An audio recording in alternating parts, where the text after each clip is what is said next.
एक समय की बात है जब एक रूरू मर्द हुआ करते थे। इस मर्द का रंग सोने की तरह, बाल रेशमी मखमल से भी अधिक मुलायम और आंखें आसमानी रंग की होती थी। रूरू मर्द किसी के भी मन को मोह लेता था।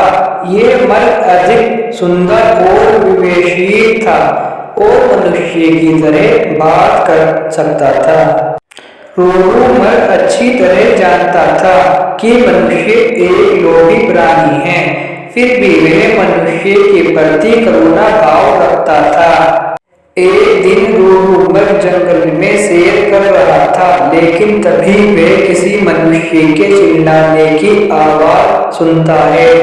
जब वह मौके पर पहुंचता है तो उसे नदी की धारा में एक आदमी बहता हुआ नजर आता है।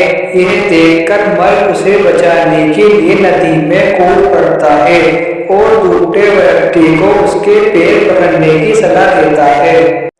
लेकिन वह व्यक्ति उसके पैर पकड़कर मर्द के ऊपर ही बैठ जाता है।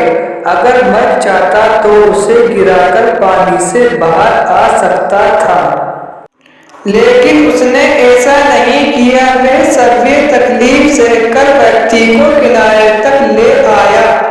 बाहर आते ही व्यक्ति मर्द को धन्यवाद कहता है, तो इस पर मर्द कहता है, अगर तुम मुझे सच में धन्यवाद करना चाहते हो तो किसी को यह मत बताना कि तुम्हें एक सर्वे मर्द ने डूबने से बचाया है। मर्द ने उससे कहा, अगर मनुष्य मेरे बारे में जानेंगे तो वे मेरा शिकार करने की कोशिश करेंगे। यह कहकर रूरू मर्द जंगल में चला जाता है। कुछ समय बाद उस राज्य की रानी एक सपना देखती है जिसमें उसे रूरू मर्द दिखाई देता है। रूरू मर्द की सुंदरता को देखने के बाद रानी उसे अपने पास रखने की लालसा करने लगती है। इसके बाद रानी राजा को रूरू मर्द को ढूंढ कर लाने के लिए कहती है। राजा बिना देरी किए नगर में ढिढोरा पिटवा देता है कि जो कोई भी रूरू मर्द को ढूंढने में मदद करेगा उसे एक गांव और 10 सुंदर युवतियां इनाम में दी जाएंगी। राजा की यह सूचना उस व्यक्ति तक भी पहुंचती है जिसे मुर्ग ने बचाया था। यह व्यक्ति बिना समय गवाए राजा के दरबार में पहुंच जाता है और रूरू मर्द के बारे में राजा को बताता है।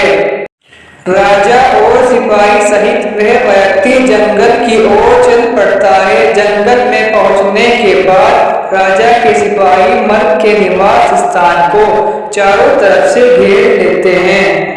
जब राजा मर्द को देखता है तो खुशी से फूल नहीं समाता, क्योंकि वह मर्द बिल्कुल वैसा ही था जैसा रानी ने बताया था।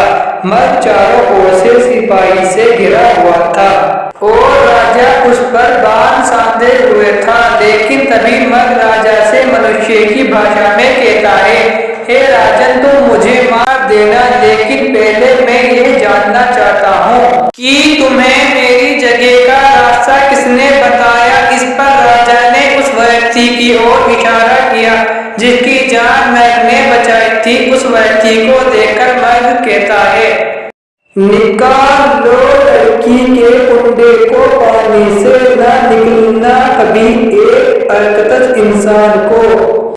जब राजा ने मर्द से इन शब्दों का मतलब पूछा तो मर्द ने बताया कि उसने इस व्यक्ति को डूबने से बचाया था। मर्द की बातें सुनकर राजा के अंदर की इंसानियत जाग गई। उसे खुद पर शर्म आने लगी और क्रोध से उस व्यक्ति की ओर तीर का निशाना कर दिया। यह देखकर मर्द ने राजा से उस व्यक्ति को न मारने की प्रार्थना की। मर्द की दया भावना देखकर राजा ने उसे अपने राज्य में आने का निमंत्रण किया। मर्द राजा के निमंत्रण पर कुछ दिन राजमहल में रहा और फिर वापस लौट गया। कहानी से सीख, इस कहानी से हमें ये सीख मिलती है कि हमें किसी का एहसान कभी नहीं भूलना चाहिए, चाहे वह इंसान हो या जानवर। Subscribe for more